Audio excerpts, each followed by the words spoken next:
Thank you, Donald, and good evening, everybody. Well, the general election is officially underway after Parliament was dissolved today, and the main parties have been setting out their main policies. Labour says it will stop accident and emergency departments in England from closing. The Conservatives say there's a £45 billion black hole in Labour's spending plans.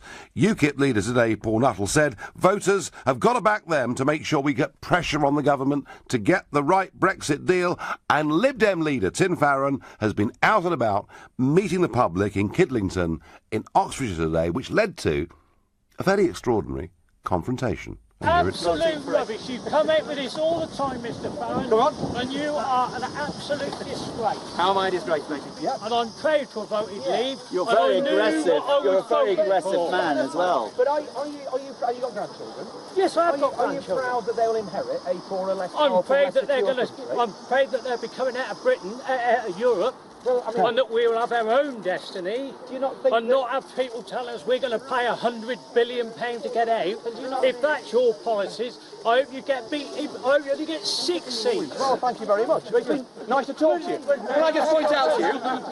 Can I just point out to you that would never have happened to Theresa May because she doesn't talk to anybody normal. So God bless him. Is he normal then, Tim? He is a regular human being with an opinion, and I respect him. Don't boo him. We're not Corbyn. You know, we are open to the public. This is an election about changing Britain's future, and you don't do that without talking to people who disagree with you sometimes. Enough respect to the guy. Actually, Tim Farron's got a point there, because he does go out into markets and meet the voters. Whereas, actually, I have to say, for everybody else, it's all pretty stage managed. And I know as a former party leader that people like Malcolm Baker, who was the man who was talking to Tim Farron, do occur all over the place. In fact, to be called a disgrace, let me tell you, I was called far worse than that. But it's very interesting. I've felt, myself, over the last couple of decades, that there's been a bit of a dislocation that's occurred between politicians and the people, the voters and our leaders. And given what Malcolm Baker said to Tim Farron today, and I'm not going to make him the whipping boy, this is a far more general question. I want to ask you, if you were in front of a party leader, any party leader, what's the one thing you would say to them? And you're allowed to say which party leader it is and exactly what you would say. Would you confront them on Brexit, for argument's sake, on either side of the argument? If so, call me on 0345 60 60973. Perhaps you'd ask them about other policies, because maybe you're getting a bit bored that this election is dominated by Brexit, in which case you can text at 84850, and you may well want to use the opportunity to say, why don't you actually ever listen to anything we say? And if you want to do that, you can tweet, using the hashtag Farage and LBC, at LBC. You can watch the show, as ever, on LBC's page right now. And Jeff in Reddit. So, Jeff, it's your big chance, matey. You are in front of a party leader. Which one, and what would you say? It's going to have to be Theresa May. Yep. And I know she tried very hard today to rebuff the EU people. But I would probably ask a question of the people in the EU, a commercial question, really. Have you ever had a set of your accounts audited over the last 20 years? And if you haven't, how would you propose to produce an invoice? So, Jeff, you want to meet Jean-Claude Juncker, don't you, really? Well, not really, because, I realise David Cameron didn't want to meet him. Well, David Cameron, of course, tried to veto him becoming president of the Commission. So you would say, for 20 years in a row, your accounts have not been signed. Why on earth should we go on paying net £30 million a day? Have I got you, Jeff, roughly in there? You roughly got me there, sir. Right. So are you angrier, Jeff, with EU bureaucrats and politicians than you are with UK politicians? Very much angry with the EU politicians, yeah. So you were a Brexit voter, I guess? I was a Brexit voter. And what would you have told Tim Farron today? Well, Tim Farron's got a problem. He's in favour of the EU. I voted to go into the common market as a trade unionist many years ago. when Mr. Heath was around, and he never told me I've got to have a political union. And since then, I've never really been given the opportunity to actually turn around and say, I don't want this. I never voted for this in the first place. So as far as the EU people go, that ain't what I voted for, but that's what I've ended up with. Jeff, very good. Mr. Juncker, if you're listening, avoid Redditch. Otherwise, you'll meet Jeff in the street. I want to hear from all of you. Whatever your views are, please get involved in this debate. And you can agree with me, you can vehemently disagree with me, but you will have your chance on this show to get heard. So, Jeff wants to bash a bureaucrat. And I wasn't necessarily expecting that reaction, but I do understand it. Graham and Hey on Why, who would you like to meet, and what would you like to say? Hello, Nigel. I would love to meet Tim Farron, who wants to give the people another referendum and a chance to remain. I would like to ask him exactly what remain is he offering us. There was a lot of talk about what sort of Brexit we're going to get. What sort of remain would we get? Would we still keep our rebate? Would we have to join the European army? Would we... or the euro, Graham. The euro, exactly. If we go slinking back with our tail between our legs, what sort of deal are we going to get? And is he going to give the people another referendum when we know what sort of deal we're going to have to accept with continuing bailing out of the euro, migration quotas, having to join the European army, all these sort of things? You do make, Graham, a very valuable point, because in the referendum it was painted out that if you vote Brexit, it's a leap in the dark, but if you vote to remain, it'll be exactly as it is today. Whereas, of course, we know that the EU is evolving, the EU is attempting to centralise, and we never know what piece of legislation they might pass on our light bulbs or whatever it is next week. No, Graham, that's a perfectly fair point. But would you, Graham, agree with me and actually pay Tim Farron some credit for at least taking the risk of going out and meeting the public? I do give him credit for that, and I think he handled it pretty well, actually. Although the chap obviously made a very valid point that I totally agree with, and Tim Farron couldn't really answer it, he at least did get some credit for saying, I'm speaking to real people, and gave that person some credit for standing up and giving his views. Graham, he handled it pretty well. I'll give him credit for that. No, I agree with that. And when I was leader of UKIP, I used to go and meet the real public. I cannot tell you how many public houses I visited up and down the length and breadth of this country, and that's where I got my sort of focus group feedback. Some of it was lovely, bits of it weren't. Dean in Bromley, what would you like to ask anybody? I would like to know that now we're no longer in Europe, will you be giving up your MEP pension? No, I won't, Dean. Oh. Why should I? Because you think that everything in Europe, the European Parliament, is rotten. Oh, well, I don't deny for one moment that it's rotten. But, Dean, I would say this to you, that I gave up quite a well-paid job in business to do politics. I took a massive salary cut to do it.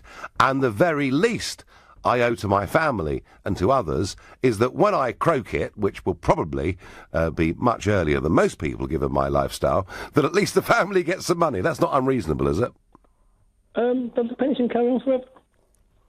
Well, if I die, then half of that pension will go to those that are left behind after me. And do I not owe it to them, having ruined their lives for 20 years doing this job, having through what I've done, had their privacy invaded, our income denuded? Wouldn't it be reasonable to say that they should get something after I'm gone? Well, who's going to pay that pension pot if we're out of Europe? Well, now that's really interesting, Dean, and I love that question. And at 7:30, I'm going to do a financial roundup on this. I was saying, Dean, on this show a couple of weeks ago, that Monsieur Barnier had plucked the figure of 60 billion euros out of the air. Well, today they played the Joker. And in cahoots with the Financial Times, and I'm not quite sure whose side they're on, but clearly not Britain's, they're saying it could be 100 billion. And, Dean, I'm going to go through at 7:30, after the news, exactly what I think our liabilities are, including pensions for MEPs and for former EU bureaucrats. Dean, you get a full answer in 20 minutes' time, and thank you very much indeed. I get a text here that says to me, I would ask about the House of Lords, the TV licence and our slow internet speed, says D in Kent. D, you clearly live in one of those nice leafy lanes where you have not got broadband. On Twitter, Bez says, I'd ask Mrs May, you called the general election, why are you not out campaigning? Well, for that matter, Bez, why are you not going to take part in the TV debates? And by the way, bit of news on that, folks, today. ITV have announced that on the 18th of May, they will hold a leaders' debate, as they did last time, with Julie Etchingham in the chair. They're inviting the leaders of all the big political parties, and it's entirely up to Mrs May whether she turns up or not. The BBC appear to have run away from this, and I just want to say right now, well done, ITV, for continuing with this, and I think Mrs May will be a diminished figure if she doesn't dare turn up. Middling on Twitter says, Nigel, I like that. Political differences aside, wasn't it great to see Farage accept a different opinion earlier? Something few MPs do. Yes, yes, yes, yes, I agree. Full marks to Tim Farage for actually being out there and meeting the public. Grace in Ealing, who would you like to meet? What would you like to say?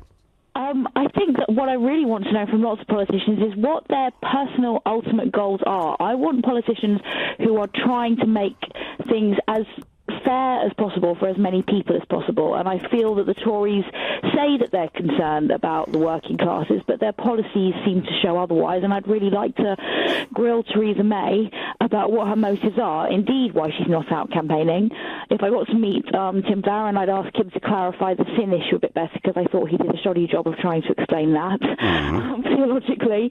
But yeah, it would be really good for politicians to be clearer about what their personal reasons for being in politics are, because sometimes it seems that they're really fighting for justice and other times it doesn't.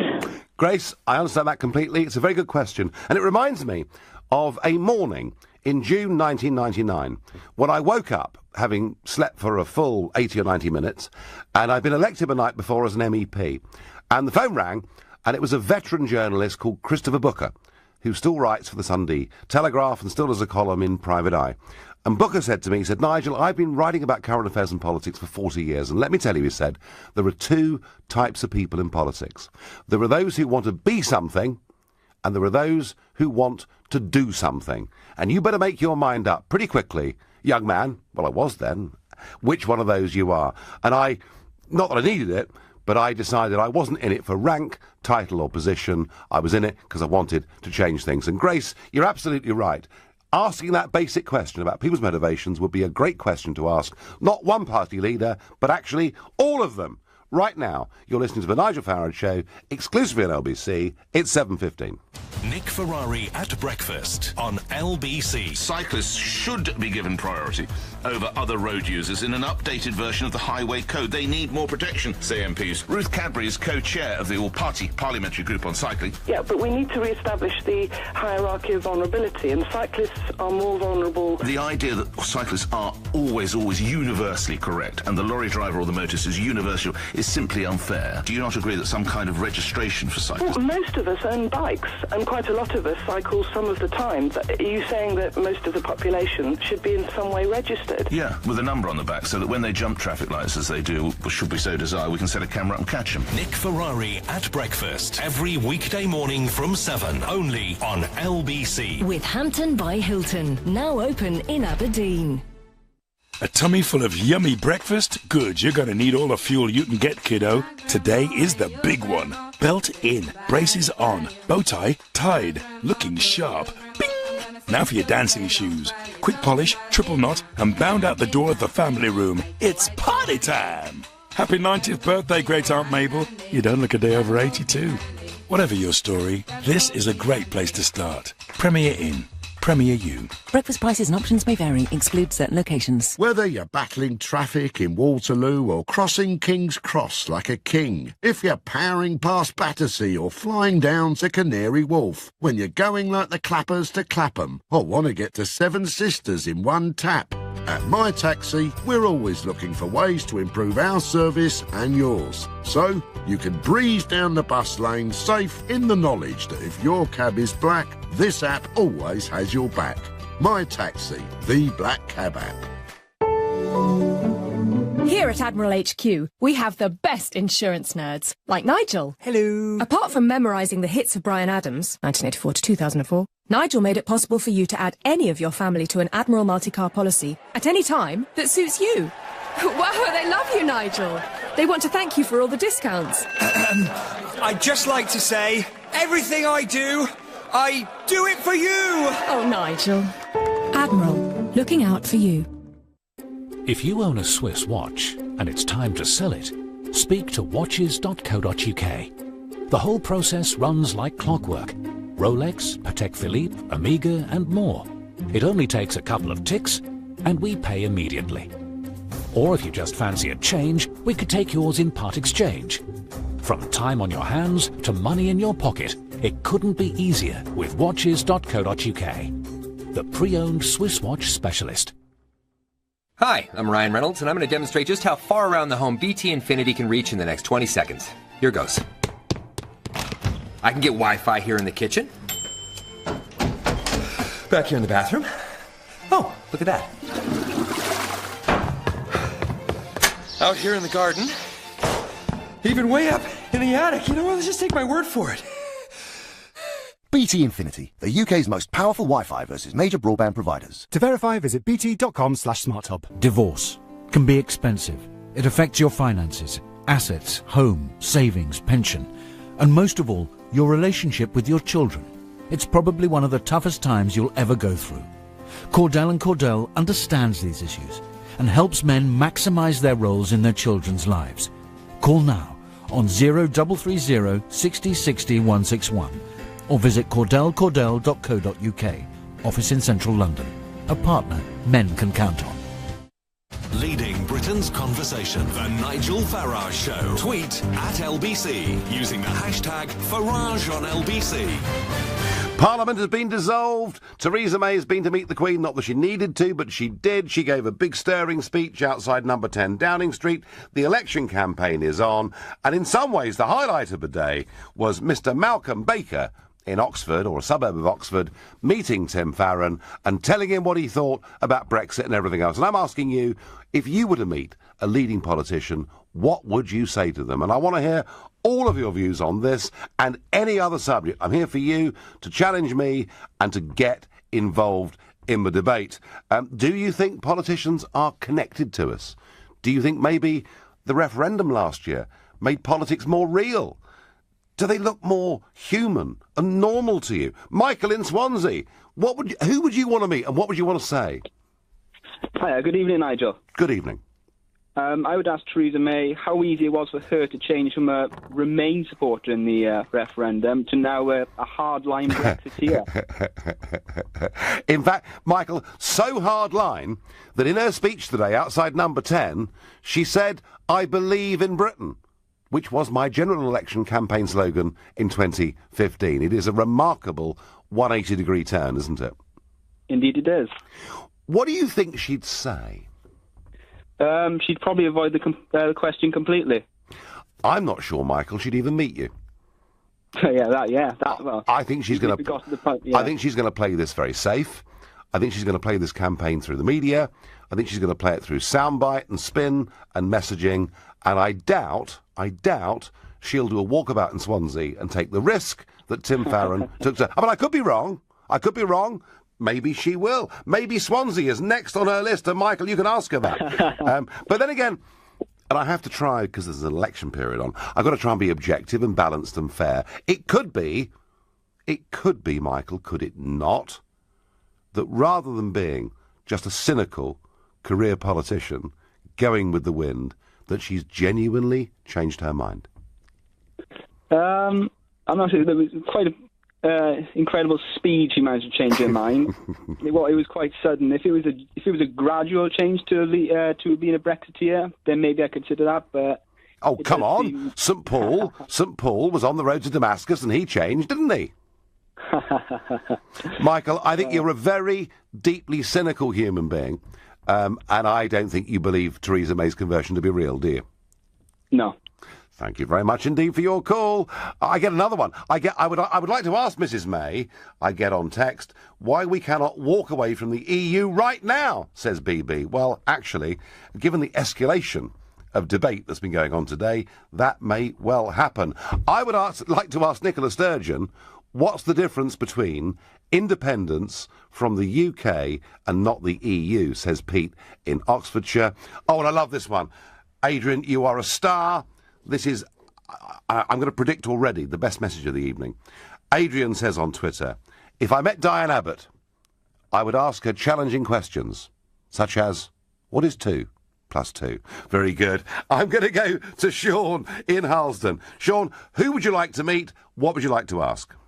I'd really like to meet you, and what I'd really like to ask is, why do you have to lie so much? Oh, well, I'm not sure I do, Sean, but, I mean, if you can illustrate and give me examples, I mean, you're very happy to say it or put it in writing, and I'll do my best, you know. Oh, here we go. You're very good at skirting around the question. This is No, I'm not. Sean, ask me, I tell you what, old son, ask me a question, I'll answer it. Right, I'll tell you what then. OK, here we go then. Let's point a couple of your lies out then, shall we? Just do one. One at a time is the best way to deal with this. All right then, just the one. No, I did, Sean, with respect, say one at a time. Who knows, we may keep you on the line for the rest of the show. Let's start with one. All right then, well, your lie about EU legislation makes things difficult for small businesses. So you explain this then.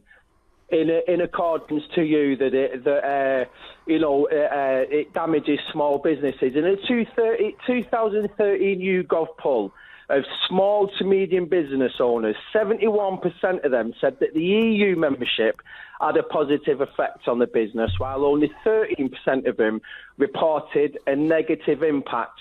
But you have to ramp this up constantly, don't you? Like how you ramped up the £55 million a day to be an EU member. It's actually 2.5% of the annual budget, which works out at about, my maths is a bit bad here, but 20 billion a year. So educate Just ask me, Diane Nigel. Abbott, Sean, she'll help you. No, I'm asking you, mate. John, the fact that very often people in small business weren't aware of what the EU was doing to them does not. And it's never harmed my small business, but Brexit's going to harm my small business. So, is it? So how much? Yeah, so you export to Europe, do you? No, it's not that kind of small business. Oh, I see. So and it's legal before you say it's legal before you say it's legal. Good. I'm pleased to hear it. My business. I'm here to talk about. Well, you just did talk about your business. Like how you talked about the 350 million to the NHS. Blatant lie. And then you backtrack on it on ITV this morning. Never said it. No, yeah, Sean. Listen, old son, I never said it. But you tell me one outright lie I've told. Just one. One outright lie. Bloody hell. All right, then staying in the EU. Come on, let's just. I mean, don't use words like bloody. Only Theresa May is allowed to do things like that. You tell me one outright lie, Sean. Well, to my nephew, I'm more important than Theresa May, and I wouldn't even trust Theresa May as far as I could throw her. Because going back to what that gentleman from Wales said before about how she said, I want to remain in Europe, and now she wants to leave Europe. Sean, listen, mate, just because you don't like me, and that's absolutely fine, You're amazing. but I'm giving you an opportunity. I'm giving you, on air, far more time than I ought to say to you, ask me one simple question, and you're struggling to ask that question. Don't know why I'm asking you why you lie. I've just told you and you're not even giving me an answer. Right, OK, Sean, you've asked a question. I'm going to answer it. I've done my absolute utmost. No, you haven't. Having come... All right, well... I haven't even finished yet. Well, there's no point asking a question and not waiting for the answer. Otherwise, we're all going to whistle in the wind, aren't we? Sean... 15 to 50%. I've done my best to tell the truth as I see it, and I believed in it. I'm never going to convince you. But, Sean, the point is, if you get the opportunity to really have a go, you've got to be ready for it and prepared for it. And I'm sorry, I think, with all due respect, Sean, you failed the test. 0 point. We go to Peter in Godalming. Peter, who would you like to meet and what would you like to say? Good evening, Nigel. Good evening. I would like to pose a question to Jeremy Corbyn, why it is he thinks it is acceptable for himself and Shadow Chancellor McDonnell to ally themselves with the British Communist Party, an ideology that is responsible for the death of many millions of people, and yet we brand people such as yourself as political extremists. Why are the media not asking him these questions? I think, to be fair to Jeremy Corbyn, and I did hear the leader of, I think they're now called the New Communist Party of Great Britain, who did incidentally back Brexit as well. Anyway, but I think you'll find that it was the New Communist Party of Great Britain that have allied themselves to Corbyn's campaign and not the other way around, Peter, unless I'm wrong. Well, I mean, McDonald is a self-professed Marxist, and yes. And if the Labour Party were to gain power, they won't. But if they were to, we would see a Marxist in charge of the British economy. I mean, is this something that's beneficial to the British people? I don't think so. Would you equally, Peter, ask him about his previous comments about Hamas, Absolutely, the IRA? I think, to be fair, I think this particular question you've asked isn't actually on the money, because it's the Communist Party that have allied themselves to him. But it would be not unreasonable in the context of this election to ask him why he has strange friends. He tweeted on May Day to the May Day protests in London his solidarity to them. I mean, don't get me wrong, that might just be a gesture of goodwill. But regardless, I think it's not particularly good for someone to ally themselves with such an extreme political... Well, Peter, I get that. I understand that totally. But I would ask other callers to come on and tell me that actually Jeremy Corbyn is fully entitled to do those things. Steve in Stevenage, quickly. Who would you like to meet? What do you want to say? Yeah, hello, Nigel. I'll ask Tim Farron. Given the unsustainable level of immigration and the housing crisis, I'd ask him, where's everybody going to live? Well, they're going to build lots of new houses, Steve, is what Tim Farron would say, and you'd be satisfied, wouldn't you? No, I don't think that would work, though, would it? Because we haven't got enough builders to build the houses that are being built now. So we'd have to import more people. Steve, I can't see what the problem is. We only have to build one house every 4 minutes to cope with current levels of immigration.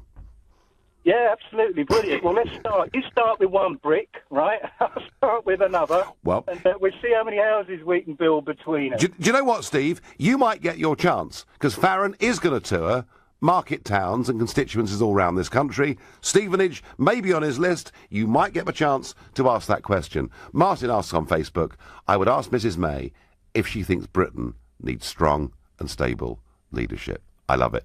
You're listening to the Nigel Farage Show, exclusively on LBC. It's 7:30 and time for the news with Moira Alderson. Theresa May is on the attack over Brexit negotiations with the EU before they've even officially begun. The Prime Minister has accused unnamed Brussels officials of using deliberate threats to influence June's general election.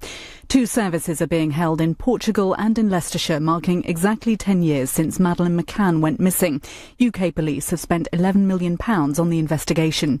Police have been granted another week to question a man arrested near Downing Street in April. Khalid Mohammed Omar Ali from Tottenham in North London is being held on suspicion of terrorism and weapons offences. LBC weather, a cloudy night ahead for much of the country with some light rain, clearer spells further north, an overnight low of 10 degrees. LBC Travel. Good evening. I'm Andy Lake. In East London, the A223 North Cray Road is blocked. That's northbound following an accident earlier on between Vicarage Road and Bunkers Hill. Southbound reopened just after 7 o'clock. Still delays around there this evening. In North London, the North Circular is stop-start eastbound between the A10 in Edmonton and the Crooked Billet Junction in Walthamstow after an accident there earlier today. The North Circular also still struggling in West London, northbound approaching the A40, queues back to Ealing Common. In Wiltshire, the A4 is closed between West Kennet and Beckhampton to recover a collision that happened earlier. Still queues around there. And in the West Midlands, the M6 is heavy northbound between Spaghetti Junction and Junction 7 for the A34 at Great Bar. The inside lane of 4 is closed because of a breakdown. Onto the rails now. Great Western Railway services have ground to a halt between Basingstoke and Reading because a train has broken down. For more real-time traffic updates, go to lbc.co.uk. This is LBC. When I set up my business, it was lots of investment and not much sleep. After all the hard work, I want to make it pay. WorldPay is the UK's leading payments provider, trusted by over 300,000 small businesses. Whether you're looking to grow a coffee shop or an online business, you need a payment provider you can rely on. With secure, reliable payment systems and 24/7 UK support, WorldPay makes your payments work as hard as you do. Visit worldpay.com/makeitpay. Your future is here. The Global Academy in Hayes is a state school for 14 to 19-year-olds interested in a media career. Find out more at globalacademy.com. Come and experience Lebanese dining at Marouche Restaurants. Try some of our amazing dishes, kafta dipped in a delicious hummus, or a colourful meze, complemented by a robust Lebanese red. With live music and traditional belly dancing, enjoy an atmosphere to match the food's rich and distinctive flavours. Go to Marouche.com to find out more. Marouche Restaurants, the finest Lebanese food across London. If you own a Swiss watch and it's time to sell it, speak to watches.co.uk. The whole process runs like clockwork. Rolex, Patek Philippe, Omega and more. It only takes a couple of ticks and we pay immediately. Or if you just fancy a change, we could take yours in part exchange. From time on your hands to money in your pocket, it couldn't be easier with watches.co.uk. The pre-owned Swiss watch specialist. Here's another true story from Aldermartin, Baines and Cuthbert. When fire tore through a residential London development in 2015, the local health and safety executive were quickly on the scene. Fortunately, ABC had all the right health and safety paperwork and certificates, and to the great relief of the building's owners, were able to prove there was no fault. No fuss, no hassle. For block management, ABC Estates will give your story an ending that'll make you as happy as Larry. Find out more at abcestates.co.uk or call 0800 888 6688. This is LBC, the Nigel Farage Show. Call 0345 6060 973. Text 84850. Tweet at LBC using the hashtag Farage on LBC. A voter gets angry, stroppy, with Tim Farron in the streets of Oxfordshire today, and I'm asking you, who would you like to meet amongst our political leaders, and what would you like to say? But a few little news roundups that I think may be of interest. The first is France. This Sunday is the second round of the French presidential elections. It's Emmanuel Macron against Marine Le Pen, and the opinion polls are shifting. They are changing, albeit still a big lead for Macron. But the last reputable poll we've got is Macron on 59%, Marine Le Pen on 41%, which is quite a significant narrowing of the gap since last week. Tonight, roughly at 9:30 UK time, they will go head-to-head, live on French TV, for a 2.5-hour debate. A fascinating election taking place there. But in Brexit news, well, firstly, the war of words that we talked about yesterday, you know, with Juncker and Juncker's team briefing a German newspaper, leaking everything that was said at the Downing Street dinner, including abusing the chef and the food. And things today, I think, have really deteriorated because Juncker's chief of staff, a man called Martin Selmayr, who at one point used to drink in the same pub as me in Brussels, but I think he's boycotted it now. Martin Selmayr, who was a top aide to Juncker, and he has called today Brexit a sad and sorry event. He said Brexit will never become a success, and Mr. Juncker will never spend more than 30 minutes a week dealing with it. So the war of words gets worse and worse and worse. And how Juncker and Selmayr and all these people think by escalating this, they're somehow damaging Theresa May and damaging the British government, I don't know. I think with every utterance they give, they probably give her an opportunity to increase her majority at this election. But the really big story is we wake up this morning to be told that the Brexit bill has just doubled overnight. It's just become 100 billion euros that they want us to pay up front. This is according to FT calculations. Now, I'm not quite sure whose side the FT are on, though I have my suspicions. This, by the way, and if you want to read and see what your share price has done, or reports from currency markets or whatever, the FT is brilliant. Of course it is. But don't forget, this is the very same FT that advocated strongly that Britain join the euro, and thank goodness we didn't listen to them. Why are the FT, working with our enemies on this very issue to try and escalate the bill that they think would need to be paid? How relevant is it? Well, I've spoken on this before, but I just want to bring you up to speed on one or two of the points of law here. The European Union has what is called a multi-annual financial framework, and it runs for a 7-year period. The current one ends at the end of 2020. But Article 50 of the Lisbon Treaty, which remember we triggered just a few weeks ago, is clear that the treaties shall cease to apply to a nation leaving the European Union. So, at worst, we could be considered to be expected to go on paying our bill until the end of 2020. Legally, under the treaty, we should stop paying anything at the end of March 2019. And please don't forget, folks, between the date that we voted for Brexit and the date we leave at the end of March 2019, we will have paid in net nearly 30 billion. Now, I was asked a question earlier about what ongoing liabilities there could be, and yes, there is a point here about pensions. Yes, there have been MEPs over the years, but more significantly, staff working in the European Parliament, and particularly the European Commission. And we've looked, as a party have looked, at what the total pension bill is, what the percentage of employees that are British are, and we think there is an ongoing liability of somewhere between £2 and £3 billion a year. I re-emphasise, £2 and £3 billion a year. And I would have thought what the British government should do is to take all those liabilities off the EU's books and add them to the British parliamentary and British civil servant scheme. So the idea that we should be effectively held to ransom for €100 billion is beginning to look totally and utterly ridiculous. And if any of you think I'm wrong on any of that, please call on 0345 60 60 973. But back to the main point, Farage at least having the guts to go and meet the voters and being challenged in the street. And I'm asking you, who would you like to meet and what would you like to say? And I'm going to ask Ramon in Bayswater who he would like to meet. Hi, Nigel. Hello.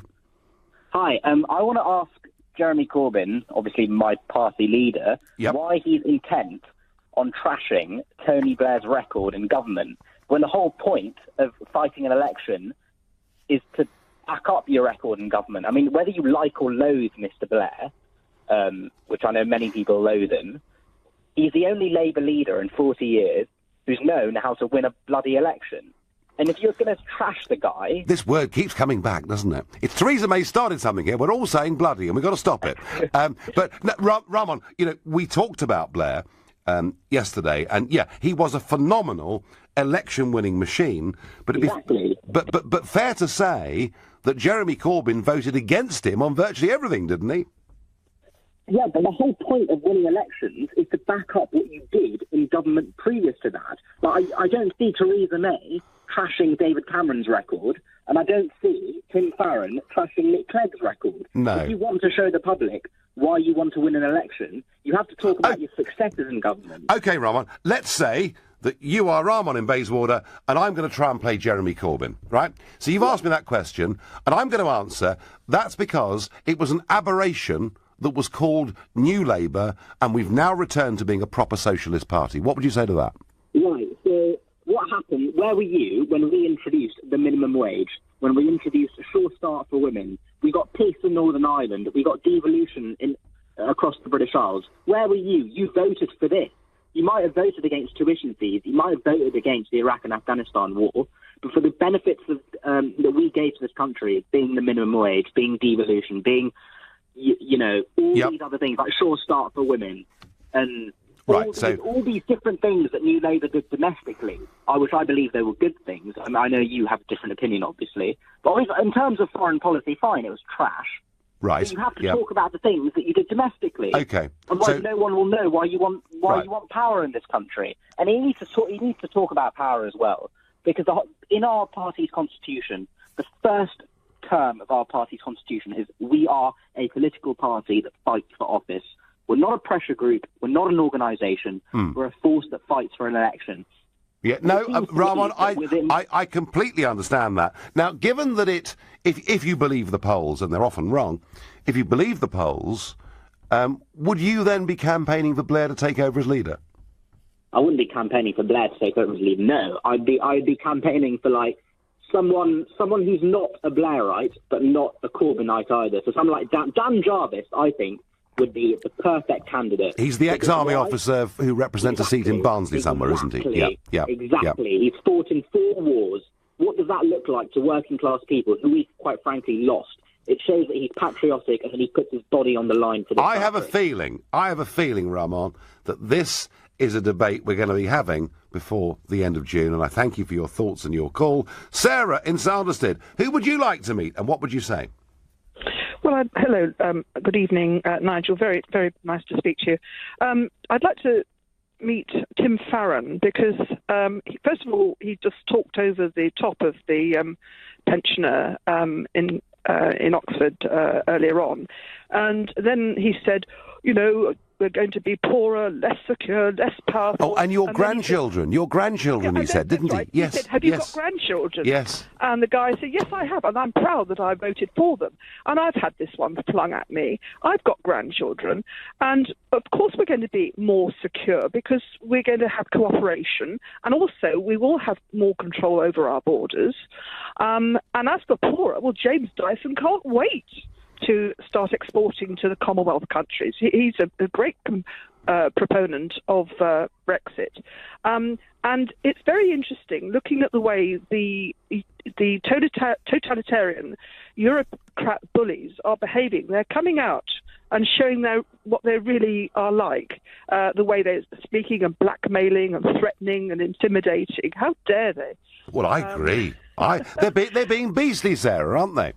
Well, they're just showing, I mean, a good relationship should be one of mutual respect. And I do think that Theresa May has really tried to be respectful and clear and say we want to be allies, we want to work together. And then to get all this backlash is just shows what the sort of people they're like. Well, and they're playing, Sarah, they're playing completely into her hands, and I thank you. Lloyd from Oxfordshire says, I'd like to ask Jeremy Corbyn how he expects to run the country when he can't even do his tie-up properly. Kathy in Southampton says, I would like to meet Mr Juncker and ask him why he doesn't grow up and accept that we are leaving. And Tanis on Facebook says, I'd like to ask Tony Blair how he sleeps at nights. I want to hear all your views, all your opinions. I'm here. Come and challenge me. Right now, you're listening to the Nigel Farage Show, exclusively on LBC. It's 7:45. Coming up at 8 on LBC, Clive Bull. Theresa May has accused EU politicians of making threats against Britain to try and influence the general election. Is she right to have said this? Clive Bull on LBC. If your property investment portfolio is growing, you might find you have some questions, like whether to operate the business through a limited company. And if you do, then what about the accounting and tax issues? Or you might want to know about the legal issues under landlord and tenant or inheritance tax. So who can help you with this? Barnes Rofe. Clever accountants for property businesses. Visit barnesrofe.com/radio. When was the last time you saw the cost of filling your car come down? Well, it just has at your local Vauxhall retailer. On top of our other great offers, Vauxhall are giving away £500 of free fuel with a new car or van at their sales event between the 28th of April and the 7th of May. Just go to your local Vauxhall retailer or search Vauxhall sales event. Simple. On selected models across the range registered by the 31st of May at participating retailers from the 28th of April to the 7th of May. £500 on a prepaid debit card. Full T's and C's apply. See vauxhall.co.uk/sales event. The best place for sleepyheads is in their Bridge Bedding bed. At Bridge Bedding, we have hundreds of beds and mattresses in stock from the biggest brands in the UK. We'll beat any price on a like-for-like basis and we'll deliver for free. So before you buy your next new bed, visit a Bridge Bedding Centre, Rectory Grovely-on-Sea, Upminster Road, Hornchurch, or online at bridgebedding.com. The best place for sleepyheads is in their Bridge Bedding bed. Hi, I'm Ryan Reynolds, and I'm going to demonstrate just how far around the home BT Infinity can reach in the next 20 seconds. Here goes. I can get Wi-Fi here in the kitchen. Back here in the bathroom. Oh, look at that. Out here in the garden. Even way up in the attic. You know what? Let's just take my word for it. BT Infinity, the UK's most powerful Wi-Fi versus major broadband providers. To verify, visit bt.com/smarthub. This is the sound of someone breaking into your business. It's that simple. And once they're in your systems, they can do real damage. Hiscox Cyber and Data Insurance for small businesses covers everything from extortion to data theft. Our team of IT specialists will recover lost data and prevent further damage wherever possible, so you can concentrate on connections in the real world. Hiscox Cyber and Data Insurance for the small and the brave. The Nigel Farage Show on LBC. Bit of a fisticuffs happened today between Tim Farron and a member of the public, and I'm asking you, who would you like to meet? Which political leader would you like to get face-to-face with, and what would you ask them? And Tim on Facebook says, I'd like to meet Theresa May and ask her if this whole general election is a Brexit delaying tactic. And Rob says, Nigel, I'd ask the top honchos at the EU if they have no understanding whatsoever of the British psyche and advise them that we really don't respond very well to attempted intimidation. Love it, Rob. Top stuff. Abraham in Stamford Hill, who would you like to meet and what would you like to say?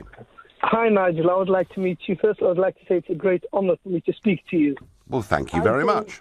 I think it's a big shame that you are the leader of UKIP. I think you should now aim to become the leader of Conservative, being a more of a group that wins, and should become the leader and lead Britain, and you'll be the strongest leader I think Britain has ever had, will ever have.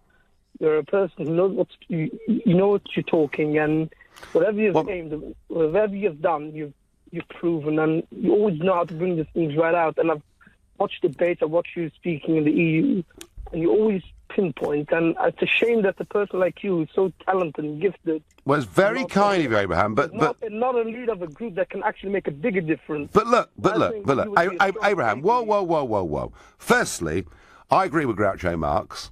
I'd never really want to join a club that would have me. But the point is that I left the Conservative Party 26 years ago because I felt that I could help to make a bigger difference from outside what was perceived to be the mainstream of politics. And I think to a certain extent I achieved that. And as for becoming leader of Conservatives, do you know what? They've got a leader at the moment who I think is the most popular there's almost ever been. So not much of a vacancy, but thank you for your sweet and kind words. Peter in Hackney, who would you like to meet? Miss Abbott, or Mrs. Abbott, or whatever she calls herself. The LBC star of yesterday, yeah. That's correct. I mean, I live in Hackney, as you just said. Yep. And she says that she represents the people of Hackney, and how can she, with the comments that she comes out with? I mean, she puts her foot in it every time she goes. I mean, that is it. Why? I mean, when I was listening to her yesterday, it's only when I went on to see her on the morning show on the TV that I see that she keeps looking up at the sky. You know, she's looking up as it was saying. Well, she's looking for inspiration, Peter. You can't knock her for that, can you? Well, it'd be nice if when she got her inspiration, it was something decent. I mean, to put her foot in it, Nick cut her right down to the quick yesterday. Peter, tell me, have you ever met her? And I wouldn't like to, because I know that I'm a forthright speaking person, and I know what I would say, because I remember years ago when she turned around and put her child into that private school down at Blackfriars. Yeah. And she says, I'm not bringing my kid up in Hackney. You know, so you tell me. I mean, she's cock-a-hoot, you know, saying all socialists should go to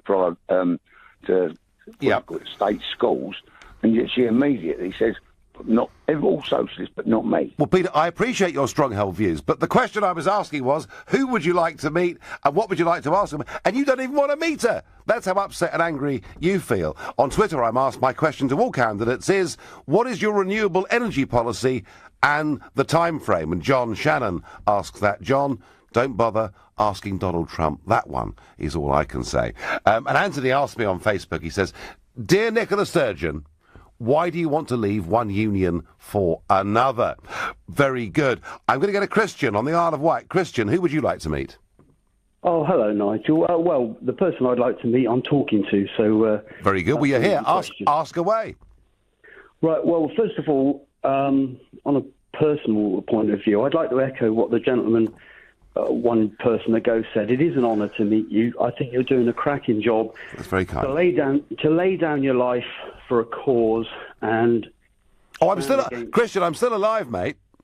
Yeah, well, okay. To stand only just, but, you know.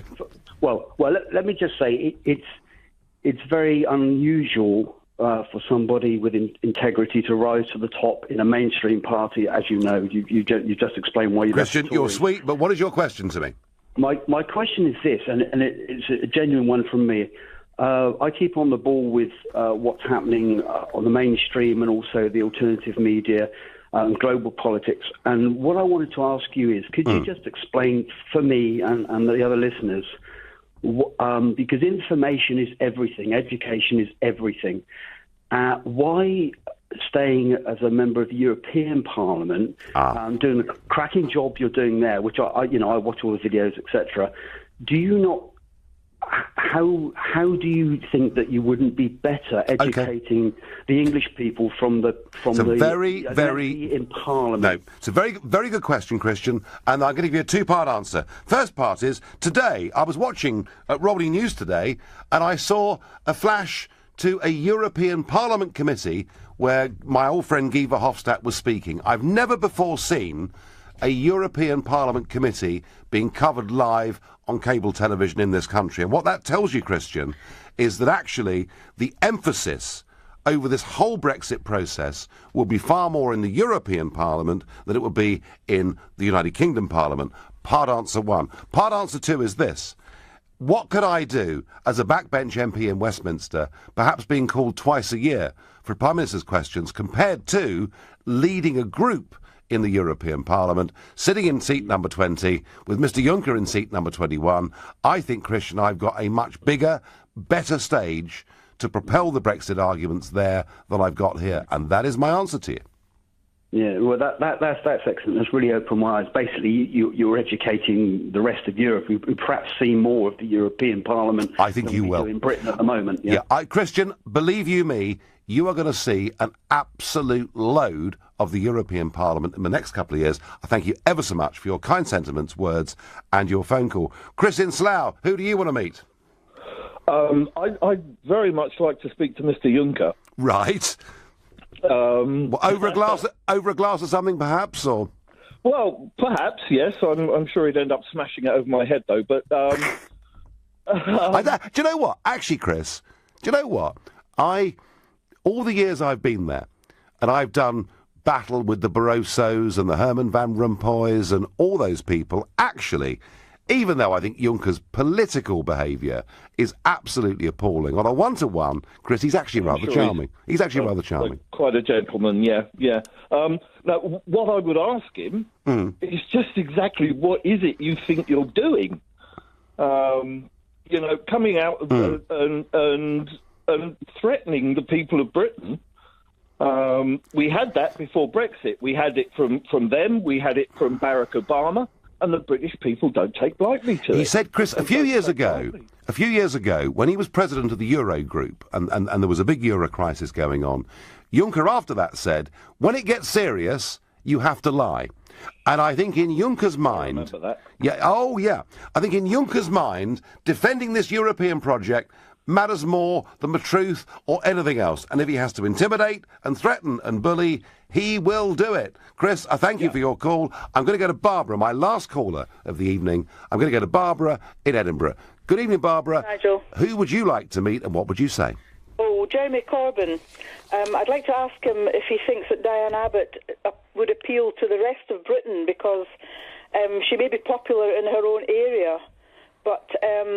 I've got a feeling that the rest of Britain are not really she doesn't appeal to them, put it that way.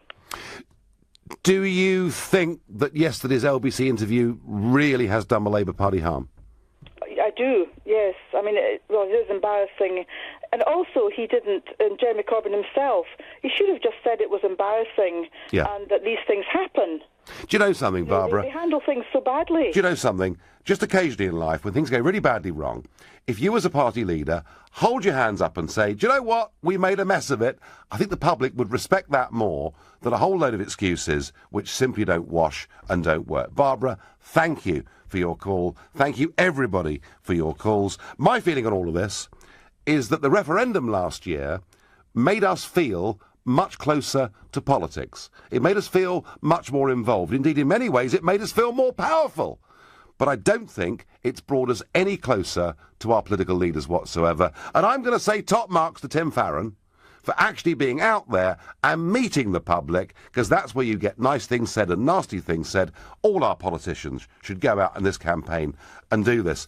You've been listening to the Nigel Farage Show on LBC, and I won't be on air tomorrow, first time this year, due to the local elections. However, I'm going to join Ian Dale and Sheila Fogarty at 10 p.m. tomorrow night for an election special show. I'll be on the panel with Michael Gove and Emily Thornberry. It should be fun. Coming up tonight at 10, it's Ian Collins, but up next, it's Clive Bull. Nigel, thank you, and we're continuing the conversation after the news. So Theresa May has